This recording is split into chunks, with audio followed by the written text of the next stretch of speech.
એટલે મહારાજ કહે, સ્વામી, સમગ્ર સત્શાસ્ત્રમાં કહેલા દરેક સાધન કરતા બળવાન સાધન હોય અમારી પ્રસન્નતા માટે, તો અમારો અનન્ય આશરો, 3 પ્રકારનો આશરો, બધા સાધન કરતા ભગવાનનો આશરો એ બળવાન સાધન છે.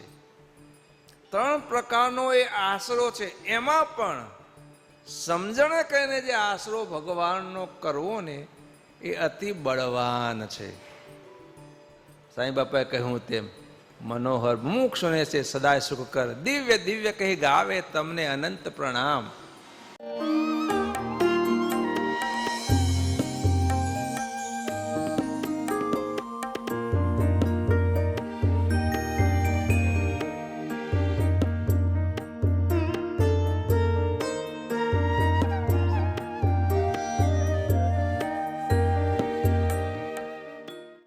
ગઢડા પ્રથમ પ્રકરણના 33મા વચનામૃતમાં મુક્તાન સ્વામી શ્રીજી મહારાજને પ્રશ્ન કરે છે. મુક્તાન સ્વામી આપણા ભેગા ભળી આપણા સુખના માટે મહારાજને પ્રશ્ન કરે છે. સ્વામી હાથ જોડી મહારાજને કહે છે કે હે મહારાજ, ભગવાનને પ્રસન્ન કરવાના સાધન અનંત પ્રકારના શાસ્ત્રમાં કયા છે. દરેક સત્શાસ્ત્ર ભગવાન કેમ રાજી થાય એનું માર્ગદર્શન પૂરું પાડે છે. આમ કરવાથી ભગવાન રાજી થાય, આમ કરવાથી ભગવાન રાજી થાય, આમ કરવાથી ભગવાન રાજી થાય. દરેક સત્શાસ્ત્ર ભગવાનને પ્રસન્ન કરવાનું માર્ગદર્શન પૂરું પાડે છે. સ્વામી કહે છે કે મહારાજ, ભગવાનને પ્રસન્ન કરવાના અનંત સાધન, અનંત પ્રકારના સાધન શાસ્ત્રમાં કયા છે, પણ તે મધ્યે એવું એક સાધન કયું બળવાન છે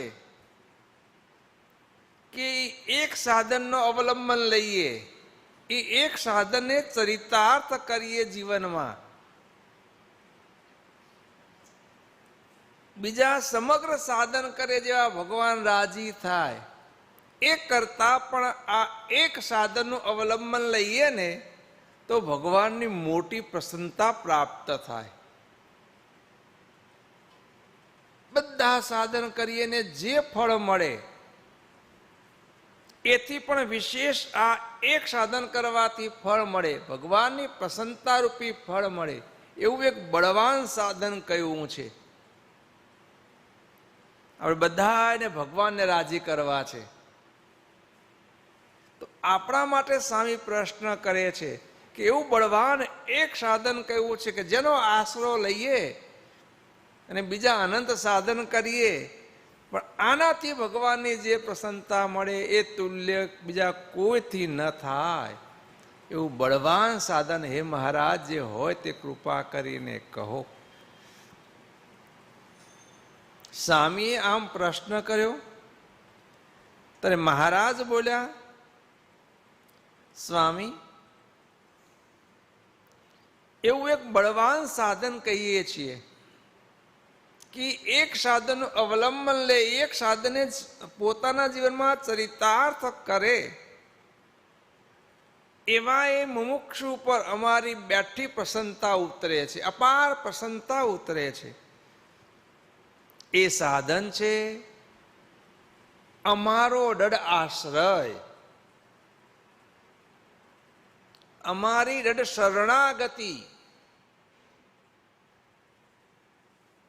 એક સાધન બંધુઓ આપણને મળ્યા જે આ સર્વોપરી સર્વાવતારી શ્રી સ્વામિનારાયણ ભગવાન, સર્વોપરી ભગવાન છે, સર્વ અવતારના અવતારી છે, સર્વ કારણના કારણ છે. એના જે પગ પકડવાને બસ મહારાજ, તારો તોય તમે ને ડૂબાડો તોય તમે, તમારા આશરે બેઠો છું. એક અનન્ય દૃઢ આશરો કરીએ, કેળવીએ જીવનમાં. જેમ સાંઈ પર દૃષ્ટાંત આપે છે, પેલી બકરીએ અજાણતા સિંહના પંજાના પગલું પડ્યું તો એનો આશ્રય લીધો તો કેટલી રક્ષા થઈ. અને શાસ્ત્રમાં જેની જેની રક્ષાઓ થઈ છે, એક ભગવાનના આશ્રય બેસા એની બધા જ ભયથી રક્ષા થઈ છે. મહાભારતનું કેવું ખેલાણું! પાંડવો, અર્જુન એક ભગવાનના આશ્રય બેઠો હતો. સંખ્યા અલ્પ સંખ્યા હતી પોતાના પક્ષમાં, અને વિપક્ષમાં તો કેટલું સૈન્ય હતું. પૃથ્વી માત્રના મોટા મોટા ઘણા ખરા રાજાઓ પણ કૌરવ પક્ષમાં હતા.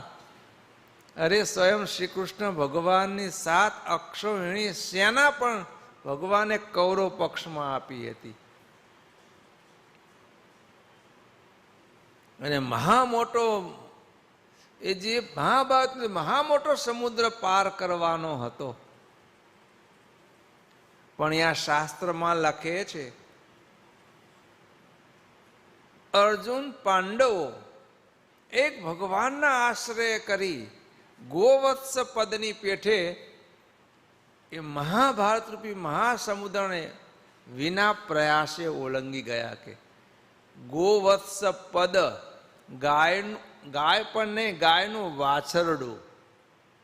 ગાયનો પગ થોડો મોટો હોય, વાછરડાનો નાનો હોય. ગોવત્સ પદ ગાયનું વાછરડું, એનો પગલું પડે અને ખાબોચિયું પાણીથી ભરાય, એને ઉલ્લંઘવું હોય કેટલો પ્રયાસ થાય કહો? કોઈ પ્રયાસ પડે? સીધા હાલ્યા જવાય. એમ મહાભારત રૂપી મહાયુદ્ધને પણ અર્જુન પાંડવો શ્રી કૃષ્ણ આશ્રય કરીને ગોવત્સ પદની પેઠે ઓળંગી ગયા.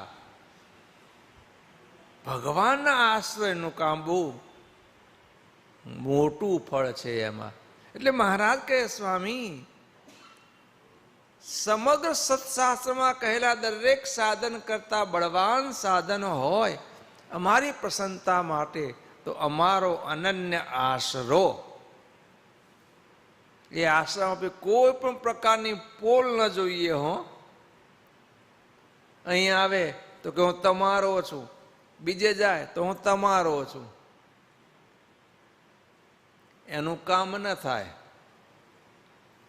એટલે મહારાજ કે સ્વામી એવો એક સાધન છે કે અમારો અતિશય દૃઢ આશરો, એને કરીને અમારી અણમોલ એવી પ્રસન્નતા પ્રાપ્ત થાય છે. એ આશરામાં કે 3 ભેદ છે, 3 પ્રકાર છે. એક મૂઢપણે કહીને કરેલો ભગવાનનો આશ્રય. મૂઢપણે સમજણ કાંઈ ન હોય.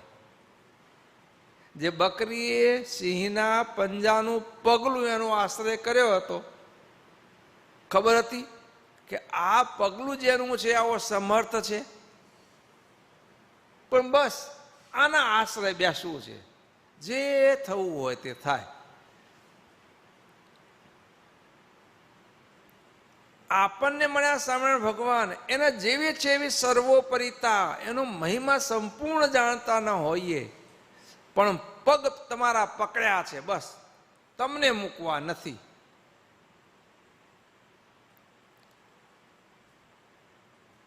મૂઢપણે આશરો. શું? કઈ ખબર ન હોય એમના મહિમાની મોટાઈની, પણ જે પકડ્યું એ પકડ્યું. એમ ભગવાનના ચરણ આવી રીતે પકડી લઈએ તો પણ કલ્યાણ. હો, આ મૂઢપણે આશરો કહેવાય. શું કહેવાય? મૂઢપણે. બ્રહ્મા જેવો આવીને ડોલાવે એટલે ભાઈ તો ખોટો બંધાણો છે. ના, અનેક પ્રકારની યુક્તિઓ આપે, દૃષ્ટાંતો આપે. આ આશરાનો એક પ્રકાર મૂઢપણે અનન્ય આશરો. બીજો પ્રકાર છે પ્રીતિએ કરીને આશરો. બસ એમનું દર્શન, એમનું મિલન થયું, એમાં પ્રેમની જ્યોત પ્રગટી ગઈ. પછી બીજો ગમે તેવો આવે એના વિશે સહેજ પણ વૃત્તિ ખેંચાય નહીં. ગોપીઓને જે ભગવાનને વિશે દર્શન થયું, પ્રીત પ્રગટી ગઈ, ત્યાર પછી સંસારનો કોઈ વિષય એમને મોહ પમાડી શક્યો નહીં, આકર્ષણ કરી શક્યો નહીં. આ બધું પ્રીતિએ કરીને આશરો. શું? ભગવાનમાં વૃત્તિ જોડાય છે. એક મૂળપણે ભગવાનના ચરણ પકડવાના, એક પ્રેમથી ભગવાનને વિશે જોડાઈ જવા. અને ત્રીજો પ્રકાર છે સમજણે કરીને ભગવાનનો આશરો. જેની બુદ્ધિ વિશાળ હોય એટલે જે યથાર્થ ભગવાનને સમજી જાણે, ઓળખી જાણે એ બુદ્ધિશાળી હો. બાકી તો પદાર્થ જ્ઞાન ગમે એટલું કરીએ પણ જો ભગવાનને ન ઓળખી શકીએ તો કોઈ પ્રકારની બુદ્ધિ કામની નથી.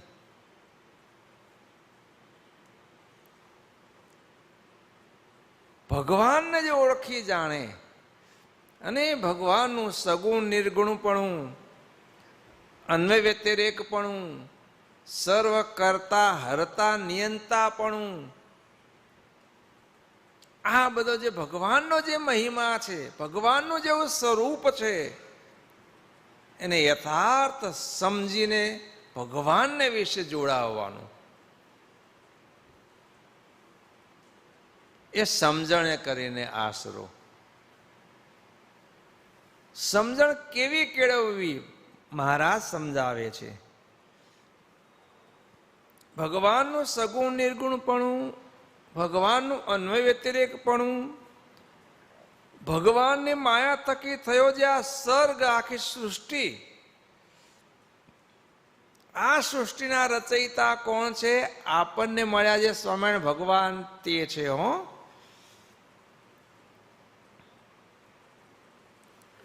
ભગવાનના પૃથ્વીને વિશે થતા જે અવતારો, તે કાર્ય માટે થતા અવતારો,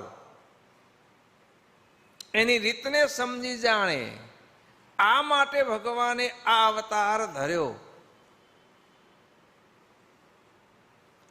જગતની જે ઉત્પત્તિ, સ્થિતિ ને પ્રલય જે પ્રકારે ભગવાન કરાવે છે, આદિ પ્રેરણા અક્ષરને કરે છે, ત્યાંથી બ્રહ્મને, પછી મૂળ પુરુષને, આખો સર્ગ, આખી સૃષ્ટિ સર્જાય છે.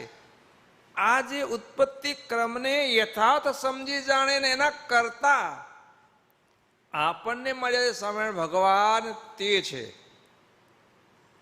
ભલે બીજા દ્વારા કરાવે છે પણ અસલ લગામ એમના હાથમાં છે. આ સૃષ્ટિની ઉત્પત્તિ પ્રક્રિયા માટે અને કલ્યાણને માટે આ સ્વામિનારાયણ ભગવાન પોતાના મુક્તાવતાર રૂપે પ્રગટ થાય છે જીવોના કલ્યાણ કરવા. રામાનંદ સ્વામી એ મુક્તાવતાર શું કહેવાય?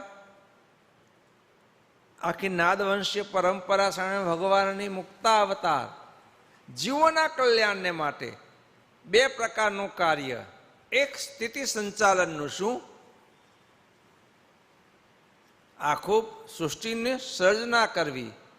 બીજું કાર્ય જીવોના કલ્યાણ કરવા. 184 જીવને અથડાતો જીવ, એમાંથી એને મુક્તિ અપાવવી અને અવિચળ પોતાનું ધામ, અવિચળ પોતાનું સુખ, એની પ્રાપ્તિ કરાવવી. આ કામ માટે ભગવાન મુક્તાવતાર રૂપે પ્રગટ થાય સમયે સમયે. સત્સંગ ક્યારે ખાલી ભગવાન રાખતા નથી. આ ભગવાનના સૃષ્ટિનો જે ક્રમ, એના માટે ભગવાન જે પ્રગટ થાય છે, અને આ ભગવાન જે જીવોના મોક્ષ માટે મુક્ત દ્વારે પ્રગટ થાય છે, એ રીતને પણ સારી રીતે સમજી જાણે.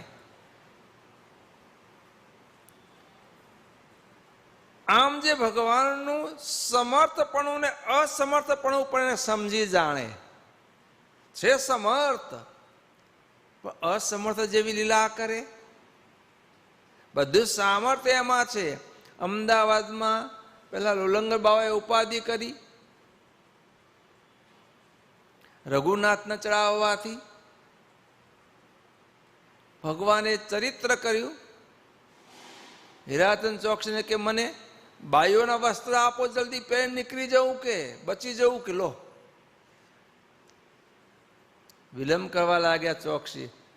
અરે સિપાહીના વસ્ત્ર આપો કે પહેરીને અબે તબે કરતો નીકળી જવું કે, કોઈ મને ઓળખી શકે નહીં, બચી જવું કે. અરે તમને મને આ ઘાસના ભારામાં બાંધી દો અને માથે ઉપર બાલ લઈ જાઓ કે, તો હું બચું, ન કે મને મારી નાખશે કે. આ બધા બાવાઓ આવ્યા છે કે અરે તમે આ પાણી જવાના ખાર હો ને, આ ખારમાંથી નીકળી જાઓ મને. તાણે હીરાચંદ ચોકસી કહે કે મહારાજ, આ બધી લીલા તમે ગમે તે કરો, પણ તમે પરમેશ્વર છો. બધાના નાડી પ્રાણ આપના હાથમાં છે. ઓ હું ભગવાન છું, ખુલ્લા નાખો બારણું. હાકોટો મારે કોણ છે? મનુષ્ય ચરિત્ર કરે, ભલ ભલાને મોહ પામાઈ જાય. તથાપી આપ છો તે છો. પ્રાકૃત દિવ્ય ચરિત્ર, સાંઈ બાપાએ કહ્યું તેમ મનોહર મુમુક્ષુને છે સદાય સુખ કર. દિવ્ય દિવ્ય કહી ગાવે તમને અનંત પ્રણામ. ભગવાનના પ્રાકૃત ચરિત્ર, પ્રાકૃત જેવા જણાતા ચરિત્ર અને દિવ્ય ચરિત્ર એક સમાન બુદ્ધિ. આ બંધુ ભગવાન આવી દડતા કરાવવા માંગે છે. આમ ભગવાને આશ્રયની વાત કરી. પછી મુક્તાનંદ સ્વામીને કે સ્વામી, આ ત્રણ પ્રકારની જે વાત કરી આશ્રયની, અમને પસંદ કરવાનું સાધન શ્રેષ્ઠ આ છે. તમારું કયું અંગ છે? મૂઢપણાએ કરીને તમે અમારો આશ્રય કર્યો છે, પ્રીતિએ કરીને કર્યો છે કે સમજણે કરીને કર્યો છે? મુક્તાન સાંઈ, બ્રહ્માન સાંઈ વગેરે સંતો બે હાથ જોડી કહે મહારાજ, અમારું તો સમજણનું અંગ છે. અને મહારાજે સમજણ ત્રણ પ્રકારનો આશરો, બધા સાધન કરતા ભગવાનનો આશરો એ બળવાન સાધન છે. ત્રણ પ્રકારનો એ આશરો છે. એમાં પણ સમજણે કહીને જે આશરો ભગવાનનો કરવો ને, એ અતિ બળવાન છે.